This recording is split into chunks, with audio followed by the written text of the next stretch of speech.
narrow pitch beat 37-18 against the York City tape measurers, and it was Halifax 8, Featherstone 16. Toulouse versus Newcastle postponed. Standings: Toulouse and Featherstone stay in the top spots with 100% records. Bradford are third on 85%. Batley fourth on 71. London have 56, with York completing the top six on 50%. Widnes are up to seventh with 43. The Halifax, Sheffield and Dewsbury are just behind on 42%. Whitehaven improved to 31. Newcastle and Oldham on 25, with Swinton still to get a win at the bottom. Bradford and Batley in third and fourth is maybe a bit of a surprise, isn't it? Interesting. And to maintain that this long into the season as well, it's it's good for those sides. Yeah. Maybe if Bradford can keep playing on narrow pitches, it'll carry on for a bit longer. Yeah. 52 metres wide or something, apparently, the pitch was. I know they're not the only people who play on a pitch with special dispensation, but I wonder what the solution's going to be, because with the stock car racing bringing back the gravel track round the outside, are they going to have to take the pitch out onto the track and not have grass corners? That's a good question. I mean, stock car racing and Bradford has gone hand in hand for decades, so presumably there must be a solution. Yeah, but maybe that was back when the rugby was played in the winter and the stock cars might have been in the summer. Yeah, maybe. Don't know. Who knows? Someone will tell us. If we cared enough, we'd go looking for ourselves, but... We would. Alan, come on, sort it out. Tell us what the answer is. League One Round 4. West Wales 10, London Scholars 52. Workington 24, Doncaster 26. Workington missed a conversion from out wide right on the hooter that would have tied this up. It was a very exciting finish. Barrow 44, North Wales 8. Game of the weekend. Coventry 38, Rochdale 30. And Tim G got in touch to tell us all about it. He did. Tim G says, what a day. The Bears were 10 points down with 20 minutes to go, having matched up their visitors well in the first half. Rochdale had the big names, including one Mr. Moy Moy, but the Bears' exuberance and team spirit saw the first home win at the Big Butt. The game turned after a contretemps which saw two Rochdale players throw punches, yet the referee gave the penalty to Rochdale. This galvanised Coventry, and Rochdale's ill-discipline bit again with the man sent to the sin bin. Dave Scott scored two fantastic tries, one from 50 metres out. The Wellham brothers are forming quite the combination in the centres, and Kadeem Harris was played out on the wing and delivered a solid contribution. Now I'm off for a lie down. P.S. There was one hilarious moment when a patron of the nearby Broomfield Tavern was walking outside the ground using a traffic cone for a megaphone. He then proceeded to shout for a couple of minutes, including a chant of, "Who's the wanker in the stand?" Only one answer. Picks up microphone. "That'll be me. Have a safe journey home." Well done, Tim. And a great day for the Bears. Yeah, great weekend for Tim. Great day for the Bears. One more result to talk about. Actually, let's talk a little bit more about that, actually, because that's... Coventry haven't had a whole string of wins against Heartland sides. I think that's only their second. Rochdale came into this game in really good form. They were flying high. They got some big names, like Tim says. And for Coventry to play so well, to come from behind as well, they did take advantage of being a man up for 10 minutes, sort of towards the closer to the end of the game, but they came back from a sizable way back to have what in the end was a 2-score victory. It's massive for the Bears. Yeah, a huge day, and great to see. I mean, they're as an expansion club. I mean, they're doing things the right way, I think, down at Coventry, and really good to see. I'm delighted for Tim. Yep, and finally, Keighley 40, Hunslet 0. I mean, Hunslet's race is one in terms of being competitive in this this match now, in this season now, I think. But what are the standings saying? So Barrow are the only 100% side after 4 rounds. Chose a competitive league. Workington and Doncaster are both on 75 after their tight encounter this week. Keighley, Rochdale, Scholars and Coventry all sit on 50%. North Wales and Hunslet on 25, with West Wales yet to win. Into the NRL, where it was round 12, it was Broncos 12, Storm 40. Herbie Farnworth putting up 112 metres there. It was Cowboys 29, Warriors 28 in a close one, David. There were. Mark Butler says a topsy-turvy affair in Townsville. The Cowboys looked well set at half-time after back-to-back tries against 12 left them 14 points up. But the second half was all Warriors, leaving them 6 up with time running out. There was a sting in the tail, though, as a Cowboys try tied up the scores. Time for a drop goal each, but butchered by the Warriors, but nailed from downtime by Val Holmes for the resurgent Cowboys.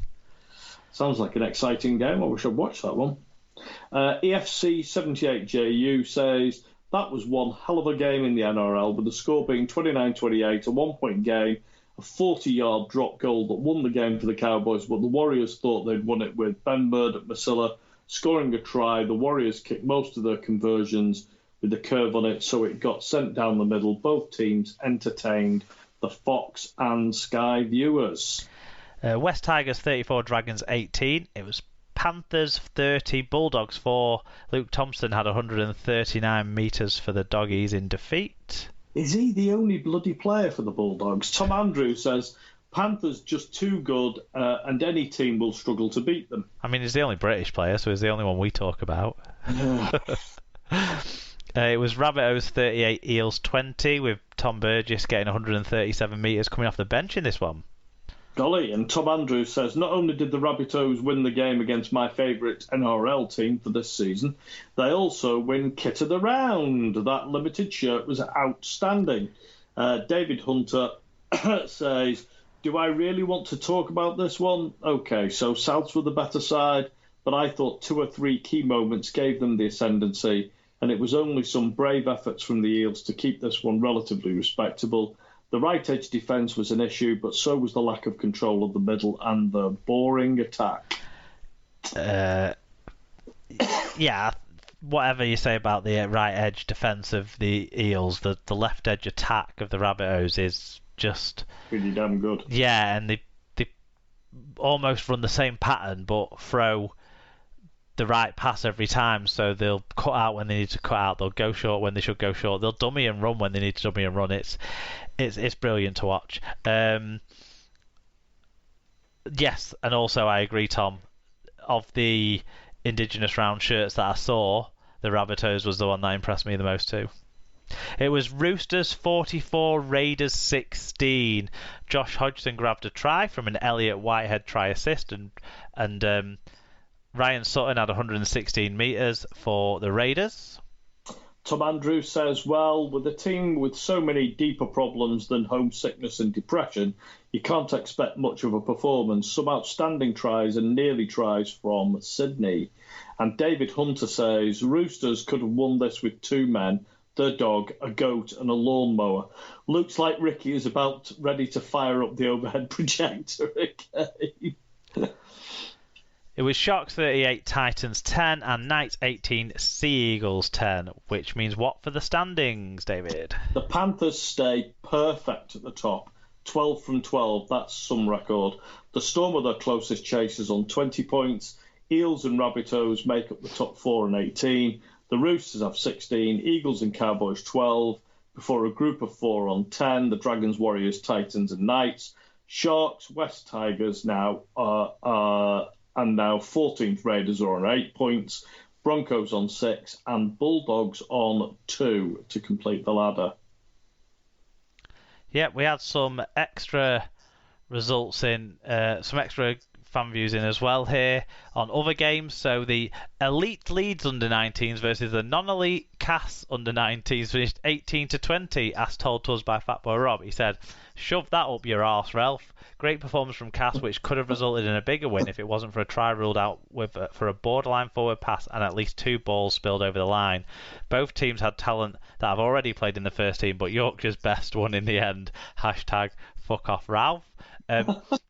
It was the first round of the wheelchair rugby league competition, played in Preston actually, but no fans could get in and watch it, so be it.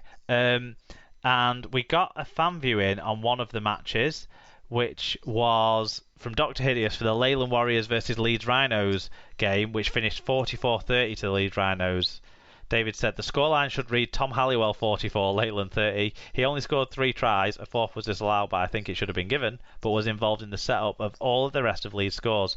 Leyland were twice let down by some poor discipline, in particular talking back to the ref twice, the second of those being right on their try line, but other than that, they played well.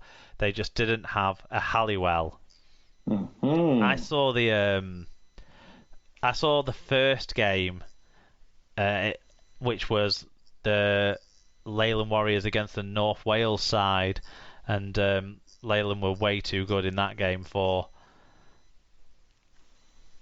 the Welsh side, who bizarrely kept taking kicks for goals and even chose to go for a drop goal at the scoreline was something like 30 points to 4, and they took a drop goal to make it 30 points to 5. Way weird, but anyway. Sometimes the points count. And then finally, from the St Albans Centurions versus Hemel Stags A match, Bruiser664, Sean got in touch and said, "I missed the first half, but enjoyed seeing St Albans win against a Hemel with 4 first-team players against a Hemel with 4 first-team players by 50 points to 18. Nice to see Sense good sportsmanship by choosing not to score any conversions, even when scoring tries in front of the posts." You know, it half occurred to me in that Raiders game when they got that second try and they would have gone 10-0 up by kicking the conversion, that they might have thought about missing it, because 10-0's been a dangerous scoreline for them, and it proved to be again, didn't it? Obviously, they need to look at the tactics that the Centurions are pulling out. Mm-hmm. Excellent stuff, though. Loads of fan reviews. Great to get some bits from other aspects of the game as well. So we covered the wheelchair, the women's, the academy, the community game, and the NRL and what have you as well there. So great stuff. Thanks everyone for their fan views for rounding all of that out. We're now going to make our Challenge Cup predictions. Guesses.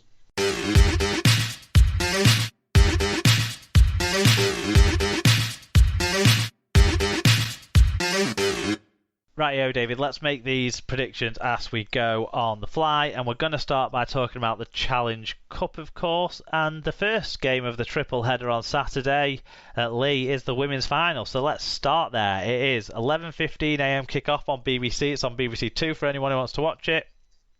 I think everyone should try and watch it.